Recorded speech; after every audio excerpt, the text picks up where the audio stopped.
Now, I want to bring your attention to a clip that I came across online this week, which has now been watched almost 2.5 million times. And although it could be dismissed as a one-off from just one woman, I just can't help but suspect that it is a signpost to potentially horrific social change of which we just need to be aware. It features a sex therapist who works for the Keystone State of Pennsylvania in America, which describes itself as proudly founded in 1681 as a place of tolerance and freedom. Now, don't get me wrong, tolerance, coexisting with people who are causing no harm but are not like us, is good. Freedom, if we mean being the architects of our own destiny as far as possible, that is also, of course, good.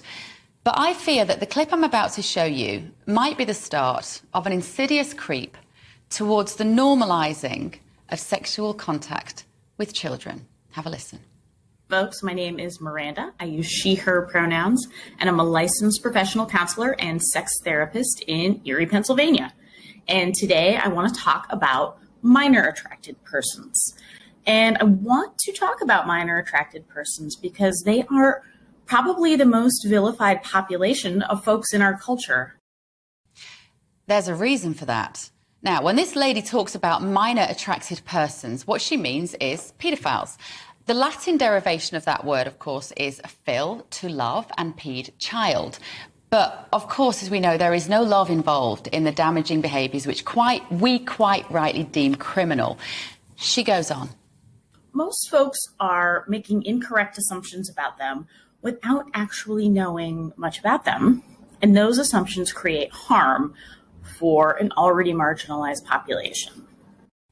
You see, it's one thing to argue that abusers require help. They do. You will never hear me advocating castration or public floggings. Remember, abusers are commonly former victims themselves. But there is a difference between arguing for understanding and a system which manages or contains these people and blaming others for judging them or trying to make us feel guilty for rejecting in the harshest terms such horrific acts.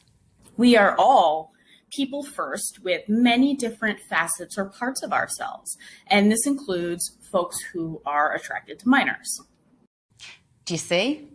Do you see where this is going? You may think a minor attracted person is wrong because they are not the same as you, but everyone has rights. There's no such thing as good or bad anymore, just a murky moral relativity in which you don't have a right to judge someone who is different to you. Funnily enough, I think we need a very clear, firm line in the sand when it comes to the sexual interference of children. Successful civilizations are built upon the protection of the next generation. A society which does not pride itself on keeping kids happy and safe is one which is heading for annihilation.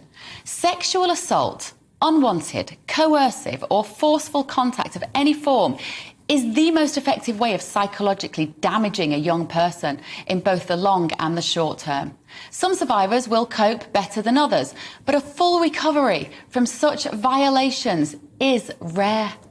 Let's talk about what a minor attracted person is or who they are.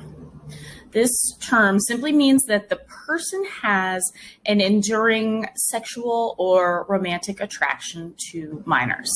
They've not chosen this attraction, just as the rest of us have not chosen whatever our attraction is. You don't get to choose to be heterosexual or to be gay or whatever you are. So there she's trying to humanize paedophiles. And in some ways, that is okay. Like, truly understanding what drives people to act so abnormally is critical if we want to stop future crimes. But aligning a criminal act with normal sexual preferences is potentially very dangerous. She makes no effort to illuminate the abnormality of paedophilia. She makes no mention that it is most commonly the result of learned behaviours, a pathological, psychological disorder, which people like this therapist are apparently seeking to normalise. And this is from TikTok, a social media platform owned by the Chinese government and aimed at children. Imagine your daughter or granddaughter experiencing unwanted molestation from an adult and just wondering if she should bring this to someone's attention.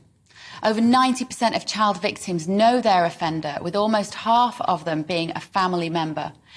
But suddenly, this poor child wonders whether she should complain.